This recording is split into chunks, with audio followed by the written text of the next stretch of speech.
ملنے کیوں نہیں آیا؟ تو حضور میں ان کی بوڑھی اور نابینا ماں ہے جن کی خدمت انہیں میرے حضور آنے سے روکے ہوئے ہیں، اور کوئی جائے نہ جا کر میرے اویس کو میرا سلام کہے اور اسے کہنا میری امت کی بخشش کی دعا بھی کرنا۔ یہاں سے پتہ لگا جو ماں باپ کی خدمت کرتا اس کی دعائیں قبول ہوتی۔ حضرت عمر فاروق اور حضرت علی المرتضی رضی اللہ تعالی عنہما حضرت اویس کرنی رضی اللہ تعالی عنہ کی تلاش میں نکلے۔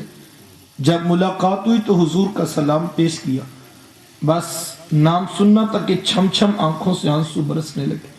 بار بار فرماتے مجھے یہ تو بتاؤ میرے حضور کے لبوں پہ اویس کا نام آیا کیسے تھا؟ حضور نے کیسے کہا تھا کہ اویس کو بھی سلام کہنا؟ آنکھوں میں آنسو، بدن پہ کپ کپی کی کیفیات دیکھی تو کہا جناب جن کا نام سن کے اتنا تڑپ رہے ہیں ان سے ملاقات کے لیے کیوں نہیں آئے؟ تو حضرت اویس کرنی رضی اللہ تعالی عنہ نے بات کا رخ پلٹا اور کہا تم نے میرے رسول کو دیکھا ہے؟ کہا ہم نے تو صبح و شام دیکھا ہے۔ کہا اچھا پھر تم بتاؤ میرے حضور کے یہ ابرو جڑے ہوئے تھے یا کھلے ہوئے تھے؟ یہ ایک دوسرے کی طرف دیکھنے لگے۔ کہا تم نے تو دیکھا، میں نے تو دیکھا نہیں۔ کہا حضرت آپ ارشاد فرمائیں۔ کہا کوئی دور سے دیکھتا تو اسے جڑے ہوئے نظر آتے اور کوئی نیڑے آ کر دیکھتا تو اسے کھلے ہوئے نظر آتے۔ پتہ لگا حضرت اویس کرنی رضی اللہ تعالیٰ عنہ حضور کو نیڑے بیٹھ کر بھی دیکھتے تھے اور یمن میں ماں کے قدموں میں بیٹھ کر بھی دیکھتے تھے۔ وہ جہاں بھی تھے نگاہ رسول میں تھے، وہ دل رسول میں تڑپا کرتے تھے۔ ایک ایک انداز ماں باپ کی محبت کا زمانے کو میرے حضور نے آ کر بتلایا ہے۔ ماں باپ کی خدمت انسان کو کہاں تک پہنچا دیتی ہے شاید کہ ہمیں آج تک اس بات کا ادراک نہیں ہو سکتا۔ آپ نے علماء سے وہ روایت سنی ہے کہ حضرت موسیٰ علیہ السلام نے پوچھا تھا کہ مالک میرا جنت کا ساتھی کون ہے؟ تو کہا موسیٰ فلاں بازار میں چلے جائیے، وہاں پر ایک قصاب ہے، گوشت کاٹ کے لوگوں کو بیچ دیتا ہے، وہ آپ کا جنت کا ساتھی ہے۔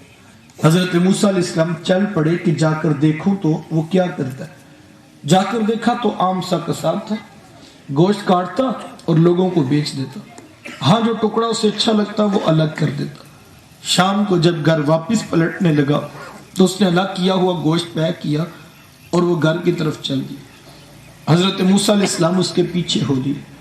وہ گھر پہنچا تو اس نے جا کے شوربے میں کھانے کو تیار کیا، اور جب کھانا پک گیا تو روٹی کے ٹکڑے توڑ توڑ کر بھگو کر نرم کرتا اور پھر محبت سے لقمہ بنا کر اپنی بوڑھی ماں کے منہ میں رکھتا۔ حضرت موسیٰ علیہ السلام اس کا یہ عمل دیکھتے رہے، پھر اس نے ٹانگیں دبائیں، خدمت کی۔ جب اٹھ کر جانے لگا تو اس کی بوڑھی ماں نے آسمان کی طرف دیکھا اور اس کے بوڑھے لب ہلے، بڑھاپے کی وجہ سے آواز زیادہ نہ پیدا ہو سکی۔ تو حضرت موسیٰ علیہ السلام نے پوچھ لیا کہ تیری ماں کیا کہہ رہی؟ تو اس نے کہا حضرت میری ماں بڑی سادہ ہے، جب روزانہ شام رات آ کر یوں اس کی خدمت کرتا ہوں تو یہ آسمان کی طرف منہ کر کے کہتی ہے کہ اللہ تجھے جنت میں موسیٰ کا ساتھ عطا کرے، اور میں کہتا ہوں ماں تو بڑی سادہ ہے، کہاں کوہ طور پہ بیٹھ کے ڈائریکٹ رب سے باتیں کرنے والے پیغمبر حضرت موسیٰ علیہ السلام، اور کہاں میرے جیسا عام سا قصاب۔ ماں یہ تو کوئی جوڑ ہی نہیں بنتا، لیکن حضرت میری ماں بڑی سادہ ہے، یہ روزانہ خوش ہو کے مجھے یہی دعا دیتی ہے تو میں اس کا دل رکھنے کے لیے آمین کہہ دیتا ہوں۔ تو حضرت موسیٰ علیہ السلام مسکرا پڑے، کہا تجھے مبارک ہو، عرش کے رحمان نے تیری بوڑھی ماں کے لب قبول کر لیے اور تو ہی جنتوں میں موسیٰ علیہ السلام کے ساتھ کھڑا کیا جائے گا۔ ماں باپ کی خدمت اتنا بڑا وظیفہ ہے، یہاں تک حضور علیہ السلام نے ارشاد فرما دی رضا اللہ فی رضا الوالد و سخط اللہ فی سخط الوالد۔ جس کا باپ راضی ہے اس کا رب رحمان بھی راضی ہے، اور جس کا باپ ناراض ہے اس کا رب بھی ناراض ہے۔ ماں باپ کی خدمت اتنی بڑی دولت ہے۔ آج معاشرے کے اندر دکھوں کے بھرے ہوئے ماحول کے اندر بوڑھے ماں باپ بند کمروں کے اندر تنہائیوں کی زندگیاں گزار رہے ہیں، اور کسی کے پاس وقت نہیں کہ وہ 2 لمحے نکال کر ان کے پاس بیٹھ کر ان کے دل کی ڈھارس بندھا سکے۔ اپنے ماں باپ کی قدر کرنے کا مزاج پیدا کرو۔ علماء نے 3 باتیں لکھی ہیں کہ اگر ماں باپ فوت ہو جائیں تو 3 کام ضرور کیے جائیں۔ ایک تو کہا کہ کثرت کے ساتھ ان کے لیے بخشش کی دعا کی جائے۔ اور اس سے کل ماں باپ کو جب اولاد کی طرف سے دعائیں ملیں گی تو امید ہے کہ کل کو وہ اپنی اولاد سے راضی ہوں گے۔ اب اس کے لیے کل 10 ختم کی تقاریب رکھی جائیں، سالانہ ختم کروا کے ماں باپ کے لیے بخشش کی دعا کی جائے، لیکن کتنے دن یہ مصروف دور ہے، اس میں کس کے پاس وقت تھا وہ روزانہ اہتمام سے اتنا کچھ کر سکے۔ اب تو لوگ جو ہے وہ مردہ تو مردہ رہ گئے، زندہ کو یاد رکھنے کا بھی وقت نہیں۔ وہ کیا کسی نے کہا تھا، مٹ گیا مشتاق دل سے رنگے یاد رفتگاہ، پھول مہنگے ہو گئے قبریں پرانی ہوگی۔ کس کے پاس وقت ہے؟ لوگ اپنے سگے ماں باپ کی قبر پہ جانا بھول جاتے ہیں۔ تو میں یہ کہتا ہوں کہ اگر آپ یہ چاہتے ہیں کہ آپ کے مرنے کے بعد آپ کی اولاد آپ کو دعا دے تو صرف ایک کام کریں، آپ محنت کر کے پتر 5 وقت کا نمازی بنا دیں۔ بس یہ ایک ذمہ داری آپ نبھا لیں۔ آج جنہوں نے ظہر کی نماز پڑھی ہے نا، ان کو شاید نہ یاد رہا ہو، لیکن جب انہوں نے نماز مکمل کی ہوگی پہلے رب سے یہ دعا کی ہوگی، یا اللہ مجھے بھی بخش دے، میرے ماں باپ کو بھی بخش دے، ربنا اغفر لی ولی والدی، مجھے بھی بخش دے، میرے ماں باپ کو بھی بخش دے۔ تو یہ کوشش کرو اپنے اولادوں کو پکا نمازی بنا دو۔ جب وہ نماز پڑھیں گے وہ بھول بھی جائیں گے تو تمہیں یاد رکھیں گے۔ دنیا کی ہر شے بھول جائیں لیکن ماں باپ کی بخشش کی دعا روزانہ 5 وقت نماز کے اندر وہ کرنے والے ہوں گے۔ اور جن کی اولادیں اس نہج پہ نہیں آتی، پھر نماز کی دعا تو نماز کی دعا، انہیں جنازے میں ہاتھ باندھ کے بھی نہیں پتا ہوتا کہ مانگنی کیسے ہے دعا۔ جو اولادیں اس راہ پہ نہیں لاتے ہیں پھر وہ قبر میں بھی حسرت کرتے ہیں کہ کاش کے کوئی 2 لفظ پڑھ کے ہمارے پیچھے سے ہماری اولادوں کے ذریعے پہنچائے جا سکیں، لیکن اس وقت کا پچھتانا کچھ کام نہیں۔ دوسرا کام علماء نے لکھا ہے کہ جب ماں باپ فوت ہو جائیں تو ان کے رشتہ داروں سے پیار کیا جائے۔ ماں فوت ہو گئی ہے، ماموں خالہ کے ساتھ اچھا برتاؤ کیا جائے۔ باپ فوت ہو گیا، چچا تایا پھپھو کے ساتھ حسن سلوک کیا جائے۔ تو یہ ایک اہم کام ہے جس کے اوپر مجھے اور آپ کو توجہ دینی چاہیے۔ ماں باپ فوت ہو گئے، وہ کسی نے دانشور سے پوچھا تھا کہ ماں باپ فوت ہو جائے تو پھر کیا کریں؟ تو کہا بیٹا جب ماں باپ فوت ہو جائیں تو ان کی نشانیوں سے پیار کیا کرو۔ کہا جی ماں باپ کی بھی نشانیاں ہوتی؟ کہا ہاں بیٹا، یہ جو بہن بھائی ہوتے ہیں نا یہ ماں باپ کی نشانیاں ہوتی ہیں۔ ماں فوت ہو گئی ہے، باپ فوت ہو گیا، بہنوں کا مان نہیں ٹوٹنا چاہیے۔ جس مان تران کے ساتھ وہ پہلے باپ کے دروازے پہ آتی تھی اب بھی ویسے آئیں تو آپ کو مبارکباد، لیکن اگر وہ نہیں آتی اور دل کے رشتے ٹوٹ گئے ہیں تو پھر مجھے اور آپ کو اپنا محاسبہ کرنا ہوگا۔ بہن بھائیوں کو جوڑ کے رکھنا یہ حضور کی تعلیمات ہے، یہ حضور کا دین ہے۔ رشتوں کا لحاظ رکھنا یہ حضور کی تعلیمات ہے۔ تیسرا کام علماء نے لکھا ہے کہ ماں باپ فوت ہو جائیں تو جو نیکی وہ کرتے تھے اس کا تسلسل نہیں ٹوٹنا چاہیے۔ کسی غریب کی مدد کرتے تھے، کسی یتیم کی فیس دیتے تھے، کسی مسجد کسی مدرسے کو فنڈ دیتے تھے، تو یہ نہیں کہ اگلے دن وہ آئیں تو آپ کے وہ تو حاجی صاحب کرتے تھے اب کل سے آپ نہ آنا، نہیں، وہ تسلسل نہیں ٹوٹنا چاہیے۔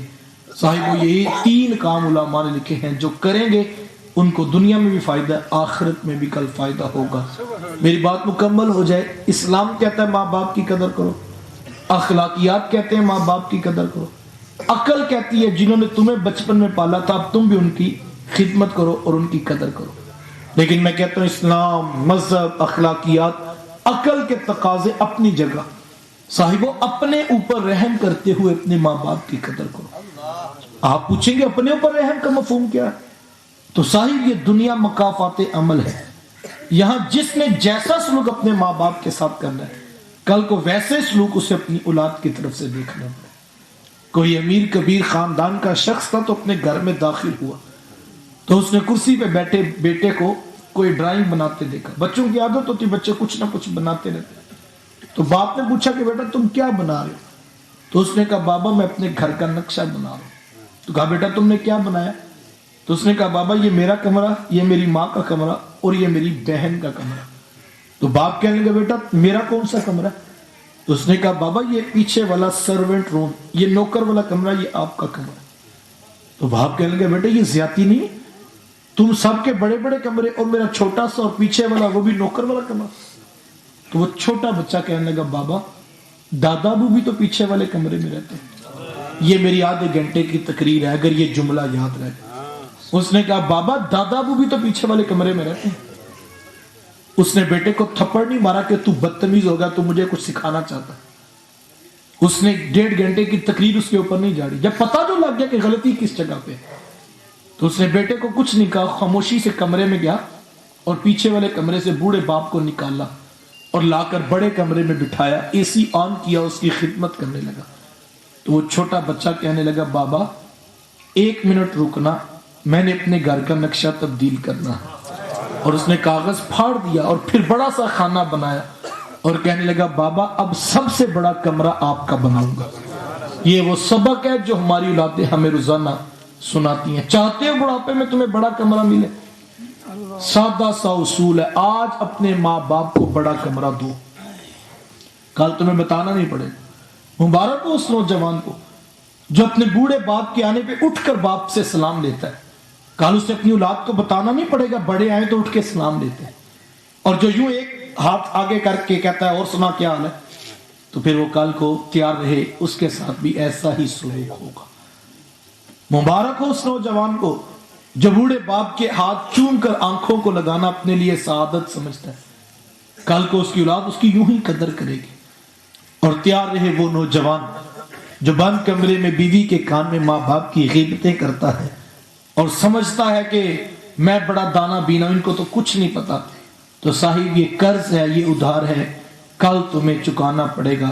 ہاں وہ بھی سوچے جس نے 4 پائی صحن میں ڈالی ہوئی ہے باپ کی اور گزرتے ہوئے کہتا ہے یہاں سے بڑی اسمیل آتی ہے، تو صاحب یہ تو تم ہو کہ صحن میں رکھی ہے، جو آگے والی نسل ہے وہ تو اٹھا کے ہو سکتا ہے گلی میں ہی رکھ دے۔ مجھے اور آپ کو محاسبہ کرنا، اپنے گھروں کے اوپر غور کرو۔ سب سے پہلے اپنی اولادوں کو دین سکھاؤ۔ میں نہیں کہتا اسکول نہ بھیجو، ضرور بھیجو، اسکول بھی پڑھیں، کالج بھی پڑھیں، یونیورسٹی میں بھی پہنچے، لیکن کبھی بھی یاد رکھنا اپنی اولاد کو دین کا تحفہ گھروں سے دے کر بھیجنا۔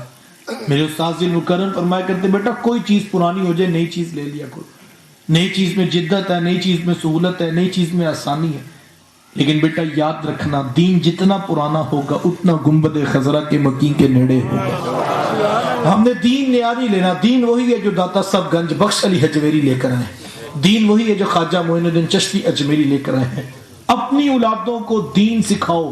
حضور کے میلاد پہ جمع ہونے والوں سے کہنا چاہوں گا، ہم نے کمکمے بھی جلائے، روشنیاں بھی کی، چراغا بھی کیا، جھنڈیاں بھی لگائی، جھنڈے بھی نصب کیے، لیکن اگر ہم نے حضور کے پیغام کو روحوں میں نہ اتارا تو شاید حق وفا ادا نہیں ہوا ہے۔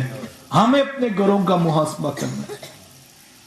ان کاموں کی نفی نہیں، یہ تو برکت والے کام ہیں، لیکن یاد رکھنا اصل کام حضور کا پیغام ہے، اصل حضور کا حکم ہے جس کو میں نے اور آپ نے قبول کیا۔ 700 سے زائد مرتبہ اللہ نے قرآن میں نماز کا کہا، سینکڑوں احادیث حضور نے نماز کی تلقین کی۔ آج میں اور آپ اپنا محاسبہ کریں کہ ہم کس جگہ کے اوپر کھڑے ہیں اور ہم نے کس طرف جانا تھا اور ہم چل کس طرف پڑے۔ اپنے گھروں کا محاسبہ کیجئے، اپنی اولادوں کو دین سکھائیے۔ حضور کے ساتھ مشن سے وفا یہ ہے کہ ہم اپنی اولادوں کو دیندار بنانے کے لیے عملی تگ و تاز شروع کر دیں۔ اللہ تعالیٰ کی بارگاہ میں دعا ہے، وآخر دعوایا ان الحمدللہ رب العالمین۔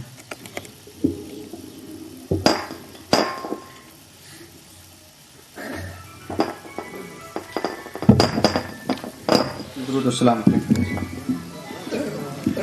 مصطفیٰ جان رحمت پہ لاکھوں سلام، شمع بز میں آیت پہ لاکھوں